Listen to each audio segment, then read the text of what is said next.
Crime report India में आपका स्वागत है। अंडरवर्ल्ड डॉन दाऊद इब्राहिम पर 25 लाख का इनाम रखा है।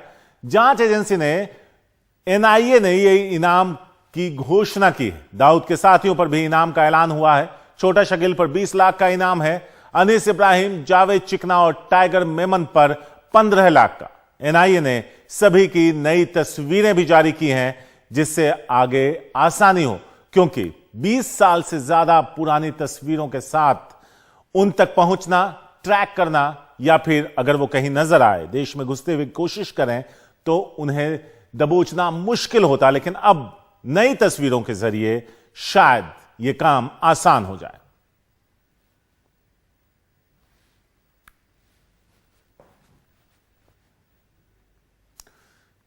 जाने माने सिंगर रहे सिद्धू मूसेवाले की हत्या और दूसरे आपराधिक मामलों में आरोपियों पर दिल्ली में यूएपीए के तहत 2 अलग अलग केस दर्ज किए गए। नामी गैंगस्टर गोल्डी बरार और लॉरेंस बिश्नोई के अलावा नीरज बवानिया गैंग के करीब दर्जन भर नामी बदमाशों पर दिल्ली पुलिस की स्पेशल सेल ने यूएपीए के तहत केस दर्ज किया।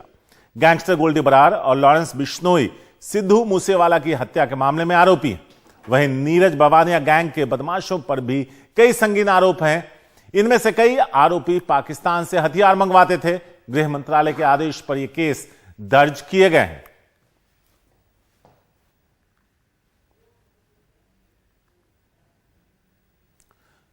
तो अब इन बदमाशों पर, गैंगस्टर पर यूएपीए के तहत एफआईआर दर्ज हुआ है, जिसमें नीरज बवानिया गैंग के भी कई बदमाश शामिल हैं, लॉरेंस बिश्नोई, इसके अलावा और भी कई हैं। बताया जाता है कि इस कड़ी धाराओं के तहत जब मुकदमा दर्ज होगा तो इनका जेल से बाहर निकल पाना, बेल मिल पाना लगभग नामुमकिन है, जबकि इसमें सजा उम्र कैद तक की होती है। गृह मंत्रालय के आदेश के बाद यह एक्ट उनके ऊपर लगाया गया है। आपको बता दें कि गोल्डी बरार और लॉरेंस बिश्नोई का नाम भी शामिल है, जो सिद्धू मूसेवाले के हत्या में आरोपी हैं।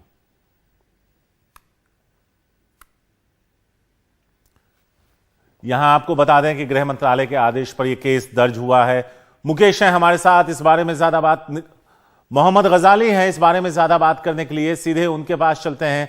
गजाली, यूएपीए लगने से क्या बदल जाएगा? सवाल दोबारा एक बार दोहराएंगे शारिक प्लीज। गजाली, यूएपीए लगा दिया गया है इन अपराधियों पर, इससे इनकी मुश्किलें किस तरह से बढ़ेंगी? जी देखिए, यूएपीए लगने से आप एक तो ये समझें कि इनकी आपराधिक श्रेणी जो है वो बदल जाती है।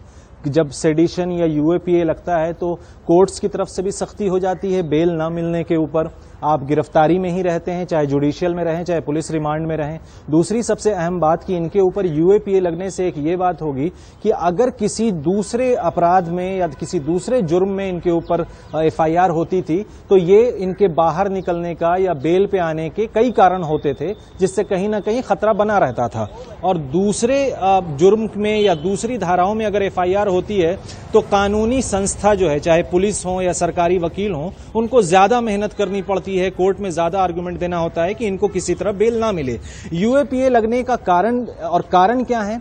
कई बार पंजाब में जितने भी आतंकी घटनाएं हुई हैं या जिनकी कोशिश हुई है, उसमें जो आरोपी रहे हैं उनकी इंक्वायरी में ये बात साफ आई है कि अब जो गैंगस्टर्स हैं जो जेल के अंदर बंद हों या कथित आतंकवादी या आतंकवादी संगठन जो पाकिस्तान में हैं, इनके बीच में सांठगांठ डेवलप हुई है पिछले 5 से 8 साल में।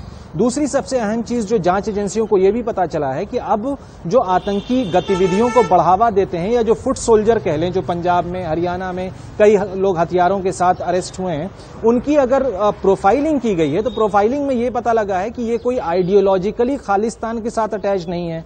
इनको खालिस्तान के, कई लोगों को खालिस्तान से कोई मतलब नहीं है, बल्कि जो जेलों में बंद गैंगस्टर या बाहर की कंट्रीज में जो गैंगस्टर हैं या पाकिस्तान में जो आतंकी संगठन हैं, वो कई तरह के लालच देते हैं। पंजाब में खास करके डीजीपी पंजाब पुलिस का कहना यह है कि कनाडा में सेटल होने के एवज में उनको एक मतलब आप कह ले ल्योर करते हैं, जिसकी वजह से लोग क्राइम करने लग जाते हैं या टेरर एक्टिविटीज में इन्वॉल्व हो जाते हैं। इन सभी चीजों को रोकने के लिए, क्योंकि ये सभी गैंगस्टर जो हैं जेलों में बंद हैं जो मैक्सिमम जिनका नाम इस यूएपीए के एफआईआर में है। लेकिन जेल के अंदर बैठकर भी इन्होंने सिद्धू मूसेवाला जो गायक हैं उनकी हत्या को अंजाम दिलवा दिया, सारी प्लानिंग कर दी। तो ये अभी भी ये क्लियर नहीं है कि सिर्फ यूएपीए लगाने से क्या क्राइम में या टेरर की एक्टिविटीज में कमी कैसे आएगी। लेकिन हाँ, सरकार ये सोचती है कि अगर इनकी गतिविधियों को रोकना होगा तो ज्यादा स्ट्रिंजेंट कानून या ज्यादा सख्त कानून के अंदर अगर इनको अंदर बंद रखेंगे तो शायद इनकी गतिविधियों में कमी आएगी।